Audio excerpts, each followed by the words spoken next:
Salut, vous m'avez demandé c'est quoi comme PC que je jouais. Bah, c'est un PC qui est fait maison par ma main et par mes soins.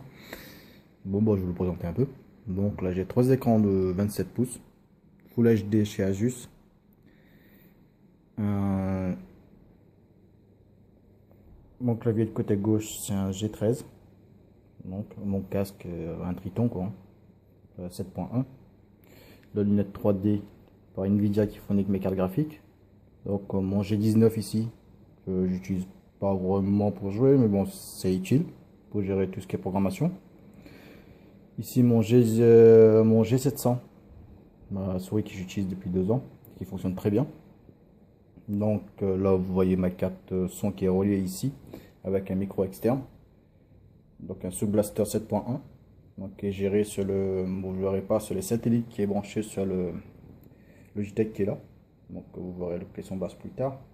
Donc mes trois écrans qui relient en slide, c'est 2 GTX 780 non overclocké parce que j'ai pas vraiment besoin, parce que la capacité elle est énorme déjà. Je vais vous montrer la bête après. Donc là c'est mon petit poste de jeu et poste de programmation et tout ce qui est overclock en même temps. Tout ce qui est DC block aussi sur tout ce qui est iPad, iPhone. Et là vous avez mon petit bijou que je l'ai mis où que vous verrez pas, mais je vais le montrer plus tard sur une autre vidéo. Donc voilà. Donc ça tout ce qui est partie affichage. Donc mon Warcraft qui vient de se mettre en route. Ok, très bien. Je vais vous montrer la qualité d'affichage.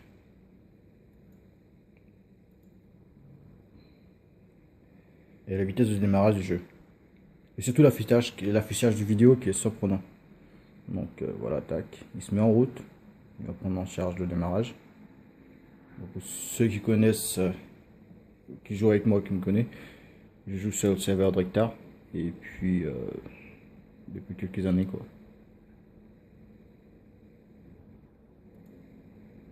Ah, j'ai un bug, je vais pas démarrer.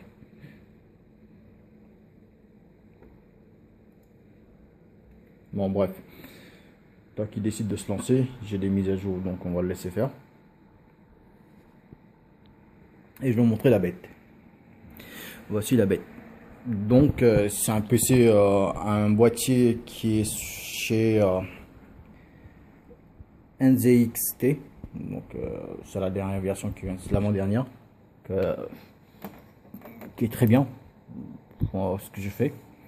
Donc ici on a un Rheobus qui gère tout ce qui est refroidissement, ventilateur et température, GPU, CPU, système et puis HDD. Donc on a l'overclock la carte graphique qui est là, qui est fourni par Asus, qui va avec la carte graphique, un lecteur DVD tout court, je voulais pas un Blu-ray, un lecteur des cartes qui est pour lire les cartes SD et tout ça. Donc vous voyez même. Le boîtier lui-même il est équipé de son propre Rheobus, mais j'ai préféré de ne pas le mettre en manuel, donc j'ai laissé tomber le Rheobus manuel. Donc ils sont là, je les débranché.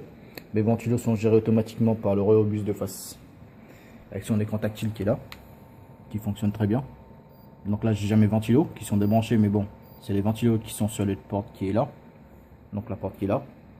Donc le système 7.1 il est là. Et puis tout ce qui est sauvegarde en cas de coupure d'électricité qui est là. Donc le système qui est branché. Bon, excusez-moi du bordel sur le bureau. Hein. Donc voilà. Très bon boîtier, très bon refroidissement qui va super bien. Donc je vais vous montrer l'intérieur. On va commencer par le bloc d'alimentation qui est une bloc qui est très bien, qui va c'est pour 1200 watts pour alimenter deux cartes graphiques GTX 780 chez Nvidia, la marque Gigabit. Voilà. Pour un processeur, un i7 3770K overclockable. Ok. Donc pour mes barrettes de mémoire, j'ai pareil, j'ai Corsair. Donc 32 Go en mémoire vive. Donc voilà. Et puis le système de refroidissement, le tout. J'ai pu modifier le Corsair, le H100 pour qu'il gère le bloc refroidissement pour le GPU, le CPU pardon, donc le processeur, qui est refroidissement liquide, qui est normalement ce système d'origine, il est relié au radiateur qui vous voyez, vous voyez pas là en fait, de ventilo qui est là, et puis le radiateur il est juste là. Normalement ce système il est prévu pour que pour le CPU. Moi j'ai adapté pour les GPU et CPU sur une seule réservoir. Donc vous voyez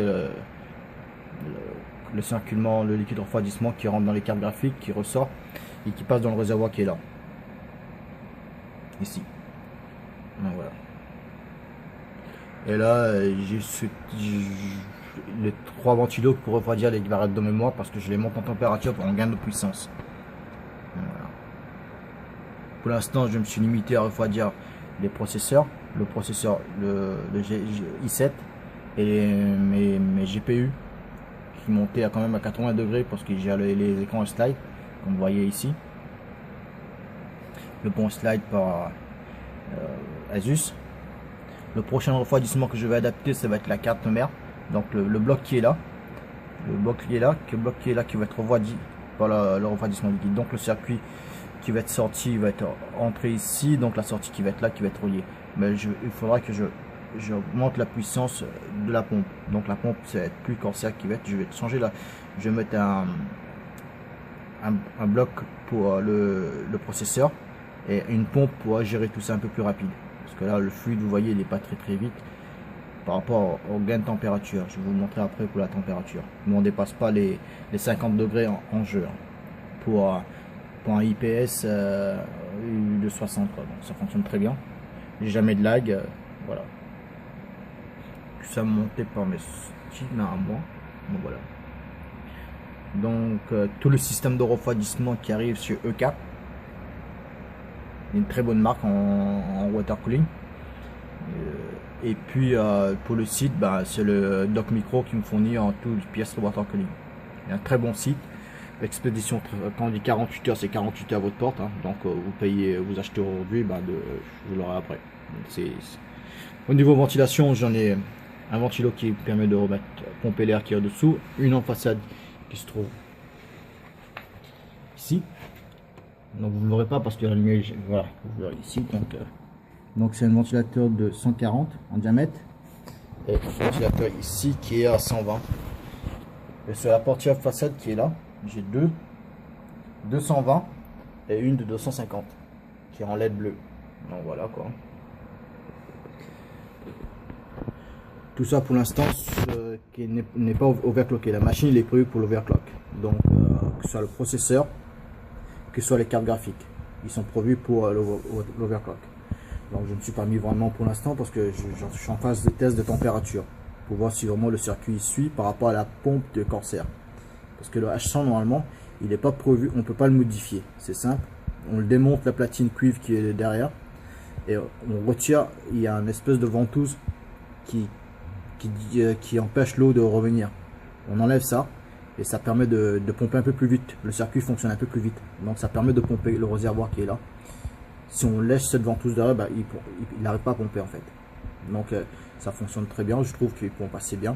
En gain de température en jeu, il dépasse pas, mon processeur il dépasse pas les 40 degrés. Je vais vous montrer. Donc là je suis sur CPU. Donc comme vous voyez, 37 degrés. Hors overclock. Là il est en mode jeu déjà. Je fais une pause, je vais lancer mon jeu et je vais vous montrer la température des GPU et la température du CPU en même temps. Et si les 0 il est là, c'est normal parce que les ventilateurs de côté ils sont débranchés. Voilà, je reviens tout de suite. Donc me revoilà. Comme je vous ai dit, mon jeu est en cours de mise à jour. En même temps, je vais vous montrer un peu le système, comment ça fonctionne. Je suis équipé d'une carte mère donc qui arrive chez Asus, le Maximus Extreme 5, pas la 6, parce que la 5 il va très bien. Ça me permet de gérer un peu tout le système qui est assez très en performance quoi. Donc je vais vous montrer un peu au niveau graphique.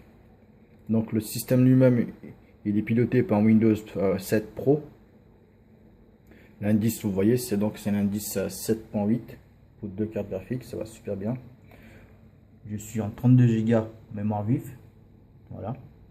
Et en SSD, j'ai une disque dur SSD de 512 Go et en disque dur de sauvegarde pour mes vidéos de capture d'écran, J'ai monté deux disques durs de 1000 Go en RAID, hein, RAID 5. Donc ça va très bien. Voilà, ça fonctionne très rapide. Je suis pas dessus du tout, c'est du bon de gamme. Et puis tout ce qui est gestion, c'est Asus Suite qui me gère tout le système. Donc voilà quoi.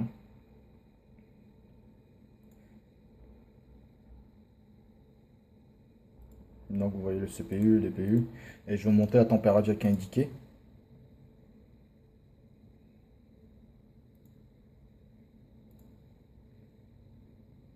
Power control, fent. Donc voilà quoi. Comme je vous ai montré tout à l'heure, il est indiqué 37 degrés mon CPU. Et voilà, 36 degrés. Hors jeu. Comme vous voyez là ici. Ok, maintenant je vais lancer mon jeu. La mise à jour est terminée. Je vais vous montrer la température actuelle. Donc je vais passer mon clavier, l'affichage. Ça c'est la puissance de consommation. Voilà, il lance le jeu.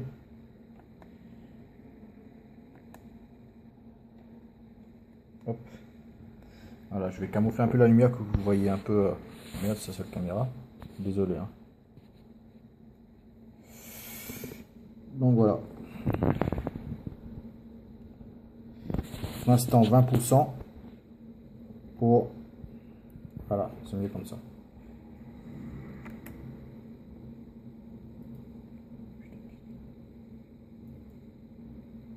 Voilà, mon jeu n'arrive pas à démarrer encore une fois. Je recoupe, je reviens. Bon, écoutez, apparemment Blizzard il a décidé de faire une panne au moment que je fais ma vidéo. Encore une fois, on finit par